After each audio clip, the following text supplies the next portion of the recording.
Hi there, I'm Bill Inman. I'd like to talk with you today about an important topic. That topic is hearing the voice of your customer. Organizations around the world, and especially restaurants, need to be listening to what their customers are saying. In doing so, they can increase their business and keep existing customers. So let's now talk about in hearing the voice of your customer.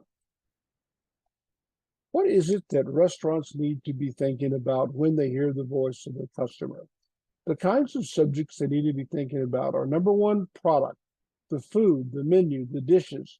What is it that they are building and serving to the public? Number two, service. What about the waiters, waitresses, cashiers, and anybody else that might have contact with the customer? A third thing is ambience. What does the consumer feel like when they walk into the restaurant? Is it noisy? Is it clean? What about the decor? So ambience then is a feeling that people have when they sit down at the table. Pricing. Is the food too expensive? Is the food not expensive enough? What are the issues with pricing? These are the kinds of things that a restaurant manager's got to be constantly balancing and keeping in mind if they want to have a successful restaurant. Now, where does the manager of the restaurant hear about these things? The manager of the restaurant hears about these things from the customer. And where does the customer register these pieces of information? The customer registers these pieces of information in terms of complaints, compliments, and suggestions. That's where the customer makes their voice heard. Now, where's a good place to listen to the voice of the customer? A good place to start is the internet. If you go out to the internet, you will find, if you look, that there are people that are very happy to voice their opinion of the service and food they've had at a restaurant. So if you're a manager of a restaurant, going out to the internet is a good place to start. So I went out to the internet and I found this. This is just a sample of many, many things that are out there. But as an example of what you can find when you go to the internet, you might find something like this. Product, Caesar salad, Parmesan chicken breast. I've ordered a Caesar salad with a Parmesan chicken breast twice now. Both times the restaurant neglected to include the chicken in my to-go order. Also, today I was given dressing that had separated. I called and was told that's just how it was going to be.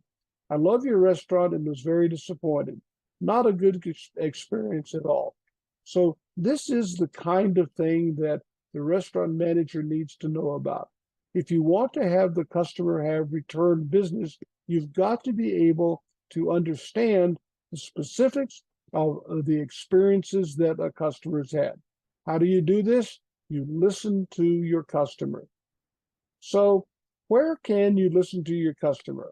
We said the internet was a good place to start, but wherever you start, you find that if you have a large restaurant chain, you're going to get a lot of people giving you comments. And one of the biggest problems you face right off the bat is the volume of data that comes into your environment. You find that when you go out and start to look at all of these customer sites, a human being cannot manually process all of the records that come in, all of the documents that come in. So what can you do? Well, there is technology out there that can help you. You can take customer comments from the internet. You can take those, pass them to technology called textual ETL, put them into a database, and then do your analysis on the database. And in doing so, you pass from having text into a database. And the advantage there is with a database, you can handle millions and millions, lots and lots of customers, something you couldn't even think of handling in a manual fashion.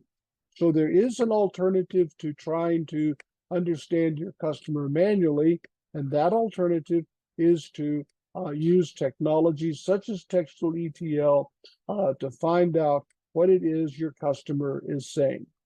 So let's take an example of what you might find. We went out to the internet for a particular food chain and took a bunch of comments that we found.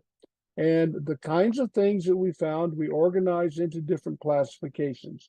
We had classifications of were the comments talking about people, places, price, process, product, promotions. What were the people talking about when they made a comment on the internet about a given restaurant? Now, here we see something kind of deceptive. We see that most of the comments are negative, and those are the comments that are in red. The other comments that are not negative are in other colors. Now, does this mean that the restaurant is a poorly run organization? And the answer is not at all, because people have the habit of when they go to a restaurant, they expect to be satisfied. And if they are, then that's fine, nothing said. It's only when they are expect to be satisfied that they're not satisfied that they make a complaint. So a normal, well-run restaurant will actually get more complaints than positive comments just because of this difference in expectation and what it causes people to respond to. So this then is an example of what can be found when you go out to the internet and take information off of the internet about a restaurant. Now, it turns out there's some really interesting things that are being said here. Let's examine those. Something that's really interesting is when we look at pricing, nobody said anything about pricing. And by the same token, nobody said anything about promotions. Now, this sends a message to the organization. Why? Because when nobody says anything about pricing, it probably means that you're not pricing your product high enough. It means that you ought to be charging more money, because you ought to be getting, if you're pricing it properly, a little bit of negative pushback. That means you've hit the right place for pricing. The same goes for promotion. Nobody's saying anything about promotion. Now, this particular food chain does do promotions, but what they're doing is totally ineffective. And so we find then that there's some really important messages. Where does it come from? It comes from understanding and listening to the feedback of your customer. Message to management. You aren't charging enough. Your promotions are ineffective. How important are these messages? These messages are extremely important. And where did we get these messages from? We got these messages merely from listening to what our customers were saying. But there's a lot of other really important information that comes through the messages from our customer. Let's take a look at what are people talking about in terms of dishes. What dishes are the most discussed dishes among the people that are saying things on the internet? And what we find is there's conversation about penne rosa, conversation about Big Mac and cheese, conversation about Japanese noodles, and so forth. And so knowing what people are talking about is an important thing. But we can go further than that. Let's go down to one of the dishes, pad thai. And when we look at pad thai, we find out that, oh my gosh, nearly half of the people that make comments about pad thai are dissatisfied. Now, that is what people are saying, and that's certainly important information. But in order for us as a manager to cure whatever problems are there, we've got to go further. We don't need to know just what they're saying. We've also got to know why they are saying it. Why are people dissatisfied? Is pad thai too hot, too cold, too sweet, too sour? What is it about pad thai that people are dissatisfied with. Because as a manager, if we're going to be proactive and solve problems, it's not enough just to know what's going on. We've also got to know why it's going on. And so we can go down further. We can drill down further, given the databases that we've created. And we find out that some of the things people talk about pad thai are positive, and some people say things that are negative. And when people say things are negative, what we find out is that the reason why people are dissatisfied with pad thai is because of portion size. It's not that too salty. It's not that things are too sweet. It's that the restaurant needs to serve larger portions of pad thai. So in order to do sentiment analysis effectively, you've got to know both the what and the why of what people are saying. Now, there's other things that we can do as well. What we could do is simply take all of the given stores that the restaurant chain has and line them up and say who's getting the most negative criticism. And in this case, store number 221 has a lot more negative things about it than, say, at the right-hand side, store 615.